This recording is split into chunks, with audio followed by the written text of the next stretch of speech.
Olha só, o ventilador de tempo tava ruim, rodando bem devagar, nem rodando. De 6,5 microfarad aqui, ó. Tá medindo 212 nano. Então tá fora aí o capacitor, por isso que ele não tava rodando. Esse é o capacitor permanente, né? Partida.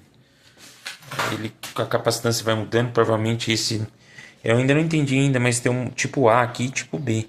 Esse provavelmente não é o tipo certo que tava lá. Mas tá aí.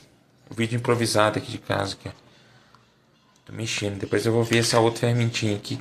Interessante. Certo? Valeu aí, galera.